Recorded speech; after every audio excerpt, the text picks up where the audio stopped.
Casper. Jackson. Lloyd. Here. Menza. Here. Malloy. Here. Okay, first up is the budget hearing. All right, yes. I'm going to keep this one much briefer than the preliminary budget was last month, but there's a PowerPoint presentation behind the board members there. You can go to the next one already. And on the budget timeline, this is a required meeting in order for the district to pass an official budget. We had our preliminary budget last month, then there has to be a 30-day period, an ad in the paper telling about this meeting, and then this month we present the final budget. And I'm going to start and end with this slide. This is kind of the big overview of all of our funds combined. So we're starting the year with $37.8 million as fund balance in all our funds. We anticipate a deficit of about $3.5 million, which I'll explain, and then an ending fund balance next June 30th of $34.3 million. If you take out the one-time items, so starting with that $3.5 million deficit, included in that is $2.4 million in construction costs, which we are paying for out of our fund balances, paying down the fund balance on purpose without issuing more debt or anything. And then we also had this is the last year of those extra bond interest payments. If you take those things out, which we consider one-time expenses, on an operating basis, we're still going to have a small deficit this year, $398,000, although I actually think we're going to come in better than that because it includes expenses as if we were running the school with students here for the whole year. It includes full transportation costs. I just left those things in the budget. So right now it's showing a deficit, but I think we're going to do better than that when the actual numbers come in. So here is what has changed from the preliminary budget last month. No local changes. State revenue went down by $60,000 just as we got more finalized numbers from what was coming in from the state. And the federal numbers are up by almost the same amount. So all in all, the revenue budget is essentially the same as what it was when we talked about it last month. And then here is what the revenue numbers are. As you know, the majority of our funds come from local, a smaller amount from state, and even less from federal, totaling $43.7 million. And then here is how the revenue changed from last year. It's very unusual for the local number to be down from the previous year, but that's what's happening this year. And the main reason for that is interest rates have plummeted since this time last year. Last year we could invest money at about 2%. Now it's more like 0.1 or 0.2%, depending on how far out we go. So our interest revenue is going to go from $1 million last year to $500,000 this year. So we had some other things that went up, but overall local revenue is going to be down. State revenue is also down slightly.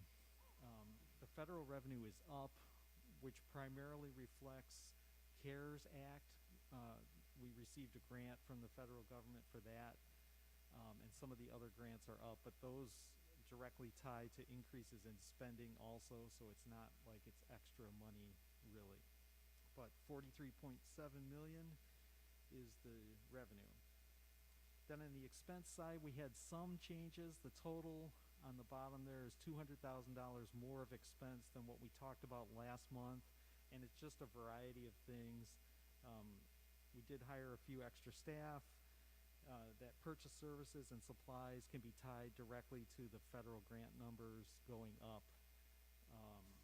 So the expenses are higher than what we looked at last month. And then here is where all of our money goes. You can see the majority of it is salary and benefits. That's about 2/3. We have the capital outlay number is higher this year just because we are finishing up projects at Fierick and Cruz to remodel and update those buildings. And then that brings our total expenses to $47.2 million. And I'm sorry I'm going really fast through this. If you have any questions, feel free to stop me along the way, board members. Here is the expenditure side, our current budget for FY21 compared to what it was last year. It's actually $1 million down, but that's because the construction was much higher last year. We were doing the Fulton and Memorial projects that was in last year's budget. It's not in this year's budget, so it makes it look like our overall budget is down, which it is, but most of the other categories, salaries, purchase services, supplies are up. Go to the next one. So again, this is where we started. The district is in good shape when you look at the fund balance as a percentage of what we take in each year. 37 million beginning fund balance out of 43 million revenues. It is going down because of we're spending money on construction, but it still leaves us in a very healthy situation. 34.3 million is our anticipated fund balance next year. And then one more slide is just showing that even though it's a $3.5 million deficit, when you take into account all funds, when you take out the one-time things, it's a much smaller deficit. 398,000 out of 43 million in revenue is a very small percent. It's less than 1%. So the district is in good financial shape, and later on you'll be asked to approve that budget as part of the agenda, and that's all I have. Okay, thanks, Jeff. Okay, is there any discussion by the board? Anybody have any questions? Okay, moving on, I'm going to open it up for public comment on the budget only. So if anybody from the public would like to comment on the budget, now would be the time. Okay, having none, I need a motion to adjourn the budget hearing. I move that we adjourn the budget hearing. Second. Okay, Secretary, call the roll. Aiello, Yes. Barry, yes. Casper? Yes. Jackson? Yes. Lloyd? Yes. Nenza? Yes. Malloy? Yes. And now I'm going to call to order our regular board meeting. Could I have the roll call again, please? Aiello? Here. Barry, here. Casper? Here. Jackson? Here. Lloyd? Here. Nenza? Here. Malloy? Here. Okay, 3.1 Superintendent's Report. Yes, thank you. First, I'd like to just start by talking a little bit about faculty and staff evaluations this school year. Obviously, they're going to look quite different because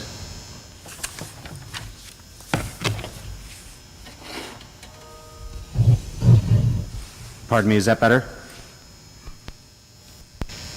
Talking about staff and faculty evaluations, we've entered into agreements with two of our bargaining units about how evaluations will occur. Administration will be supervising teachers and support staff and popping in and out of Zoom sessions and that sort of thing. However, it doesn't lend itself to traditional evaluation. So we've got agreements with both of the bargaining units to where it's not necessary for us to follow to the letter everything that's in our evaluation plan. And if there's anybody that doesn't complete that sequence, they'll default to the previous year's rating. Obviously, anyone who's on a growth plan or remediation, or anybody that we've got concerns about their performance, we still reserve the right to do a full and complete evaluation. But I just wanted to let everybody know that for a while there, that was a concern, dicey whether or not we were going to be able to do it, and we've reached agreements with both, and they're consistent with the governor's order and also with the joint letter that was issued by IEA, IFT, IESA, and IPA, with, of course, the support of the Illinois State Board of Education. Next, I'd like to recognize Dean Casper for him reaffirming the requirements of master board member through the IASB. Dean will be receiving Master Board Member recognition from IASB for maintaining his Master Board Member designation. Points are earned by attending IASB meetings, governing meetings, legislative leadership programs. Dean has been awarded Master Board Member status, has maintained that status by earning 40 additional points each year. Unfortunately, due to COVID-19, Illinois Association of School Boards will not be able to acknowledge these accomplishments in person, so the award will be mailed to District 146 and presented to Dean upon receipt. So congratulations, Dean Casper.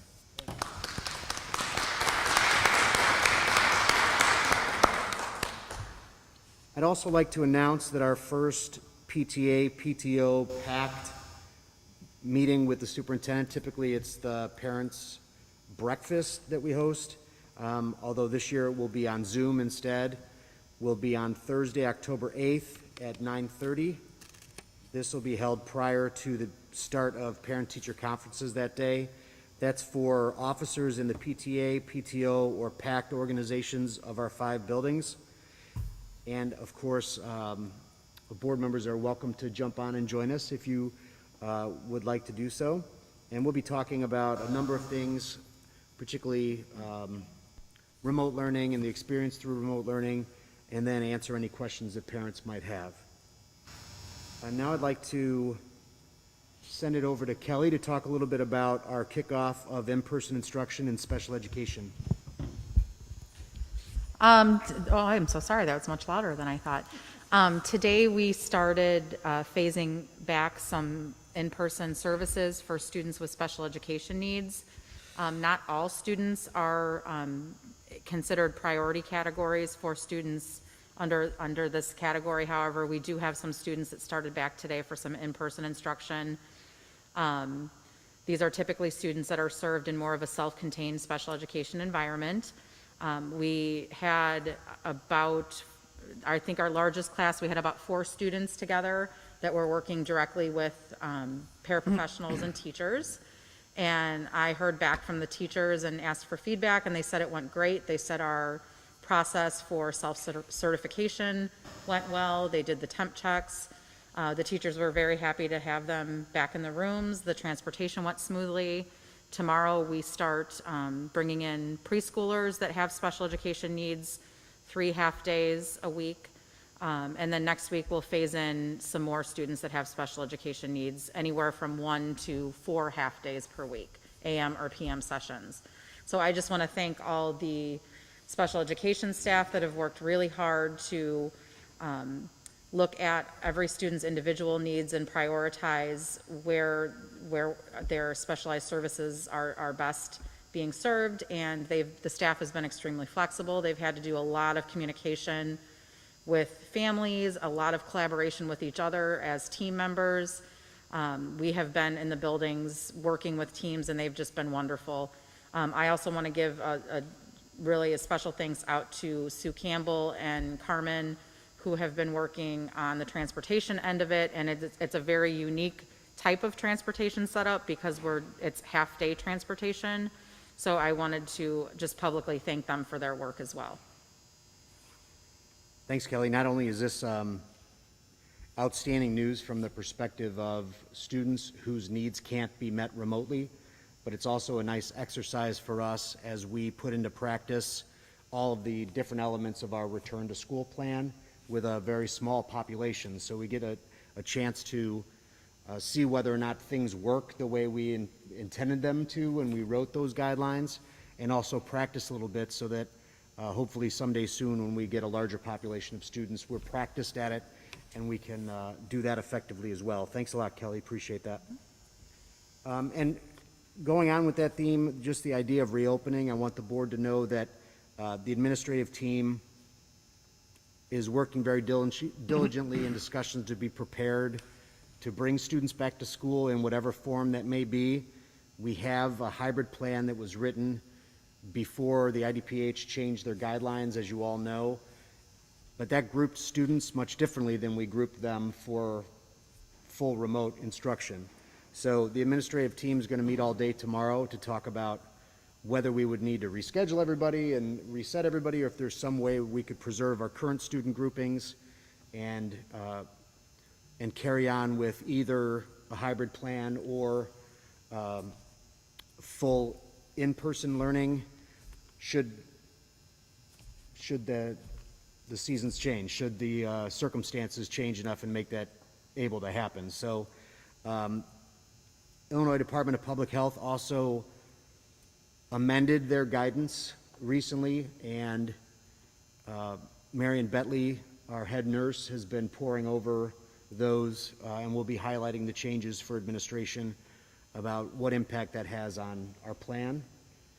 As you all know, the current board resolution is to remain in full remote instruction until at least the end of the first trimester, which is in the beginning of November.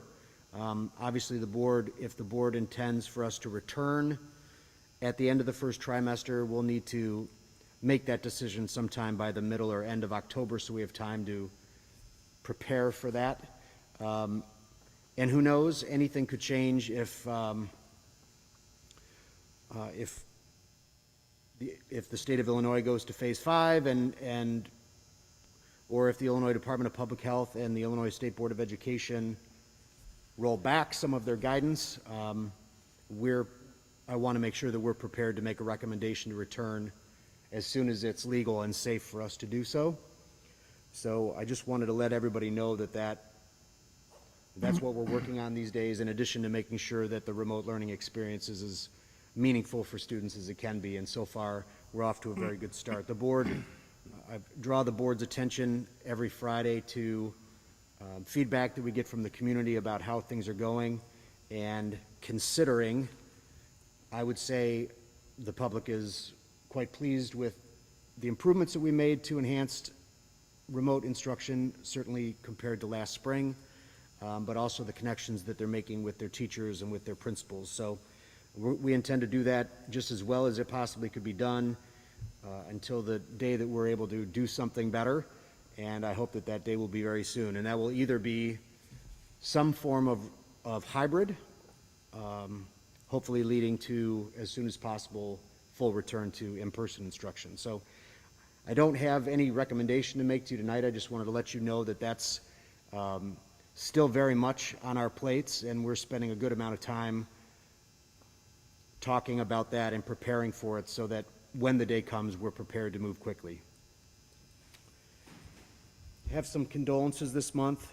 Unfortunately, share these when we have losses among our district community. Amanda Minyard's father-in-law passed away. Amanda is a custodian at Central. Mike Humanek's mother passed away. Mike is a custodian at Central. Lisa Gartland's brother passed away. Lisa works food service at Fulton. Rosa Ruiz's mother passed away. Rosa is a custodian at Fulton.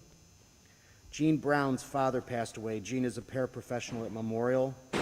And Julie Lingle's mother-in-law and father-in-law passed away. Julie is a kindergarten teacher at Fierk. So we extend our deepest sympathy to these staff members and to their families. And that concludes the superintendent's report. Thank you. Item 4, I'm going to open it up to the community once again. Are there any citizens that would like to address the board at this time?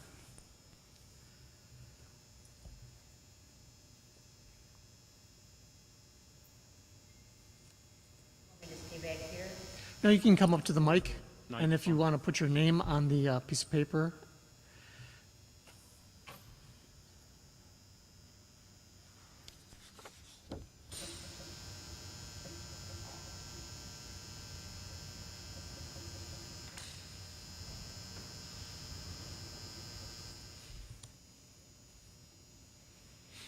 And state your name.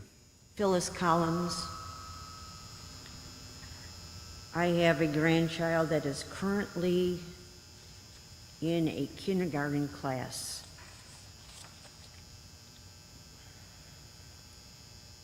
I'm surprised that he is able to last till noon, much less 2 o'clock. I watch these classes. According to the American Association of Pediatrics, a child of that age should be in front of a screen 1 hour. I don't see that they're going to get anything or very little. I shouldn't say anything. I'm sure there's something they're getting out of it, but a child 5 years old, I don't understand it. Also,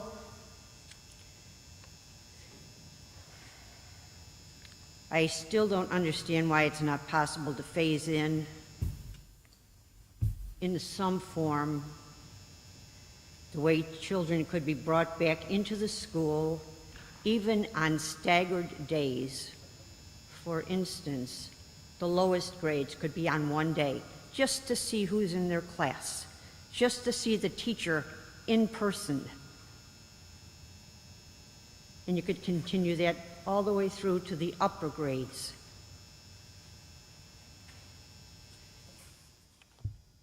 I also don't understand how this district is so different than District 62, who have hybrid already in effect. You are worried about the legal action. How are we worried about it, and that district is going forward with instructions? I just don't get it. It said this school district is treating the guidelines as though they are law. They're not law, they are guidelines. They're not carved in granite.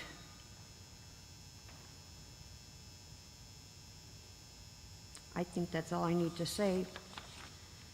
I have one student at Memorial and one student in this building. Thank you. Thank you.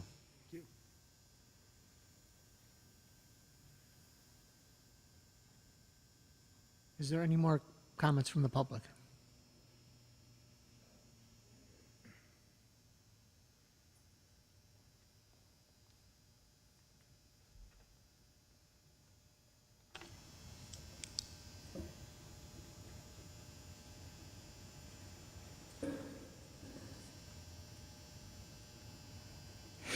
Beth Cromray, I think everybody knows me.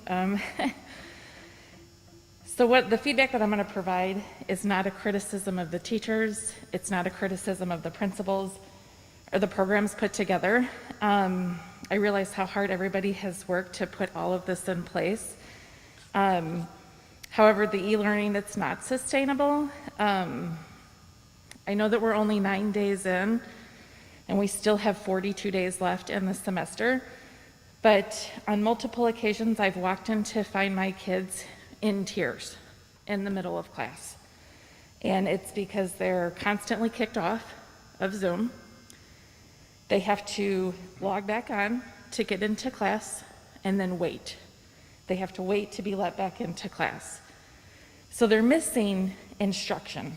And so they're missing, something that's happening. They're missing, instruction as to what to do next. And it's stressful. It's stressful for them. And I've emailed both principals at the schools that they're at. I've emailed the tech team. I wanted to know if it was my internet, that was lagging, that was kicking them off, and it's not, because I would increase my broadband if I needed to. It's the platform. And there's just such a lag in the Zoom, and kids are missing stuff. I've spoken to other parents.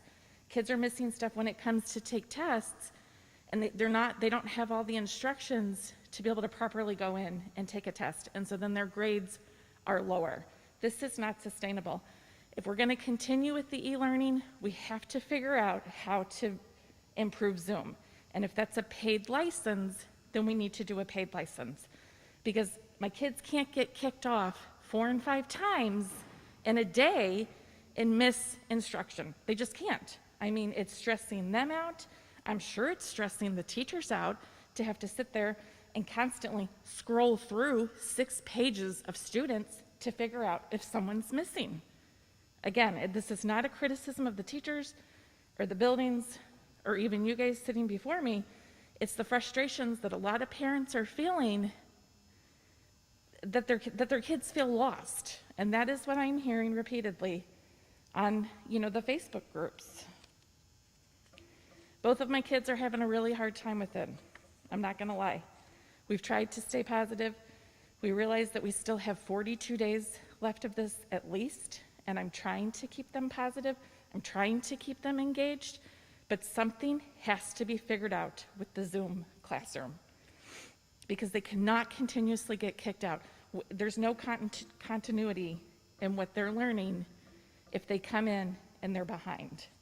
And I know that at least for the junior high, the engagement with the kids, they're not engaged. I mean, they're not focused. If kids have ADD, it's hard to pay attention, and if they're gonna get kicked off, it's harder to stay focused even more. So I'm pleading with you guys to please go back and look into something with the Zoom. So, thank you. Thank you.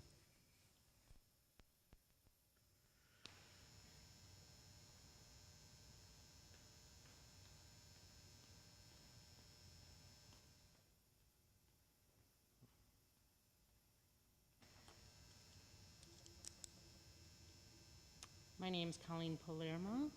I have a student at, Central, not Fulton. I'm a parent, I'm a coach, I'm a mom whose kids are active in sports. We played baseball all summer. I coach a swim team, we swam all summer. This is not normal. Us not being in school is not normal. I work in a self-contained classrooms. I have 9 kids every day coming into the building. Another building where I have coworkers, 14 kids in the classroom. Our kids need to be in the classroom. It's not ISB holding us back. It's the board making the determination based on guidelines, but it's not normal for our kids not to be in this building. I drive through the neighborhoods. Coming here today, I just left the swimming pool, coaching high school girls, tears. Oh, they're so frustrated. And the anxiety in them, it just kills me. Drive through these neighborhoods, there are kids out left and right. They're not where they should be during the day. They should be in this building. Thank you.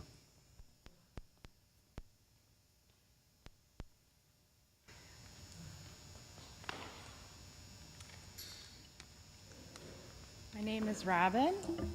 I have 4 kids.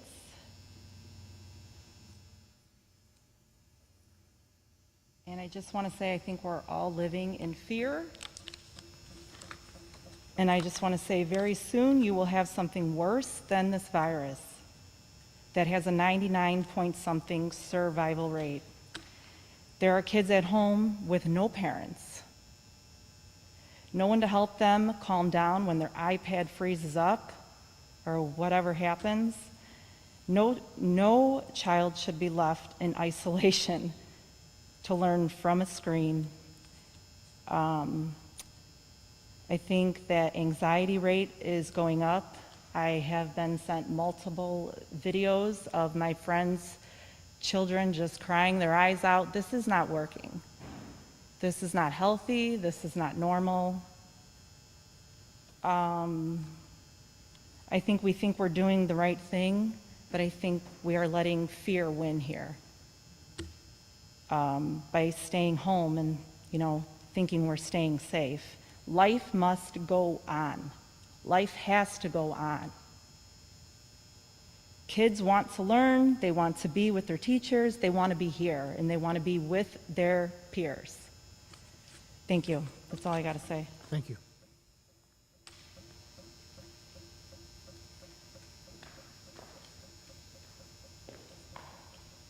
Okay, is there any more comments?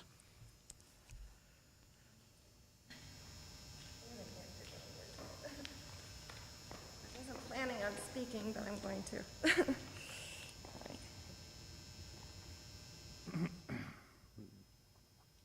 Okay, my name's Michelle Standish, and I have a child at Central Middle School. So I have just observed my child is a good student, but he is very tempted because of this online learning to screw off and mess around and not pay attention, and I've caught him many times. And as a parent, I can't be there all the time watching him, so it's just really frustrating. And it's on his own iPad. I don't know, he's talking to kids and messing around. Anyway, I just think that this is hurting our children more than the coronavirus. It's causing anxiety. It's, you know, I have a friend over here. I don't know if you're going to speak or not, Jamie. You know, kids are having seizures because of screen time, and I just feel like we need to bring our kids back. You know, I feel like Robin said, we should not be living in fear. We should let our kids have experience of life and just not let fear take over, because I feel like in the long run, it is hurting our kids worse than, you know, being exposed to the coronavirus. It's hurting them in so many other ways, you know, academically, anxiety, and all stress and all kinds of issues. So that's all I have to say. But yeah, I just feel like we should bring our kids back. They need to be around their friends and their peers, and they need to have the experience of life and not be hidden away in some little, you know, room where they are goofing off and they can't focus. And then today my son is like, I can't even talk to a teacher to have help. I mean, we're here to help them, but anyway, okay. Thank you.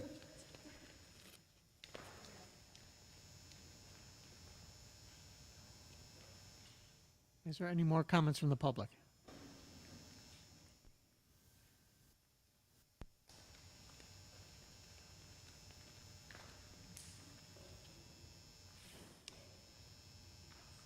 Since Michelle mentioned, my 7-year-old second grade son is now diagnosed with epilepsy, occipital epilepsy. From being one of the major problems with it is being on an iPad for 6 hours. It's through vision, comes from the back of the head. So he started acting funny. His face was twitching, and he was doing all this weird stuff at night. So he just had a 24-hour EEG, and he had 20 seizures that night. 20. So when I came to the school and told them what was happening, spoke to her today, and she told me, because my son does have an IEP and he's 90% in class, that there's no way to give my son a general second grade education without an iPad, basically, because you guys are going to bring these students back for special education, but my son is only 10% special education. So mostly he's in general education, but he cannot get that? Seriously, you guys have failed.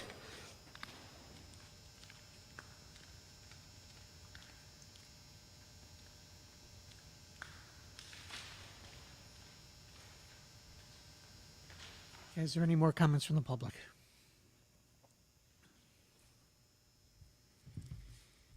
Okay, moving on. Is there a union report?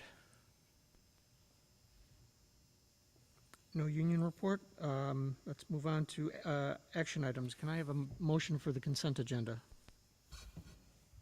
I move that we approve items 6.1, approval of minutes, 6.2, approval of closed session minutes, 6.3, approval of destruction of closed session tapes, 6.4, approval of financial items, and 6.5, approval of personnel items.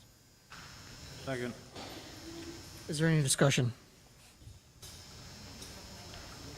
Okay, Secretary, call the roll. Aiello. Yes. Barry, yes. Casper. Yes. Jackson. Lloyd. Yes. Nenza. Yes. Malloy. Yes. 6.6, approval of budget for 2020-2021.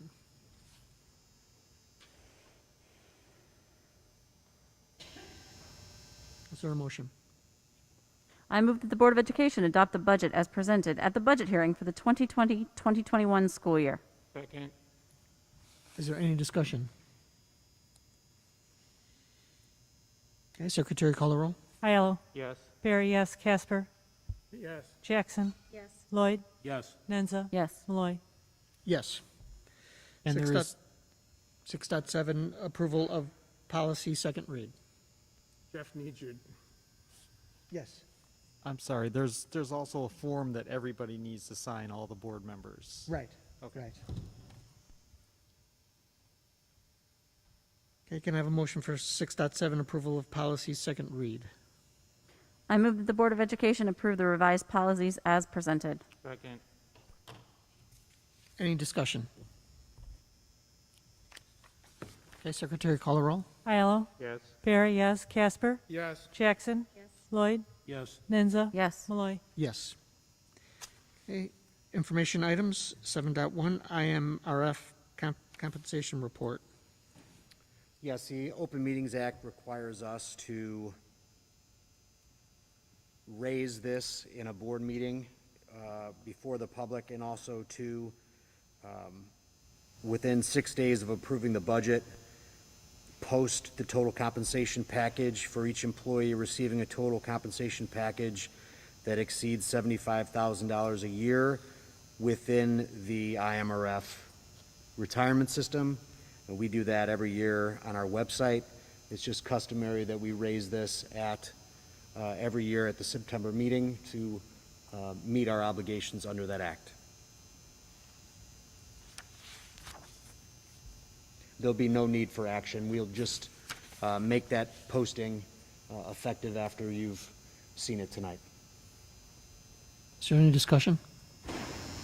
Okay, 7.2, policy revision review first read. Yes, it's an active season for new policies. You just approved a batch. Before you were able to do that, we were sent another batch. These are primarily due to federal updates in Title IX language, but also some follow-up executive orders from the governor that impact Illinois' response to the pandemic, changes in the election code in the state of Illinois, requiring schools to close on November 3rd, which you've already ratified the necessary changes in the school calendar to make that a possibility.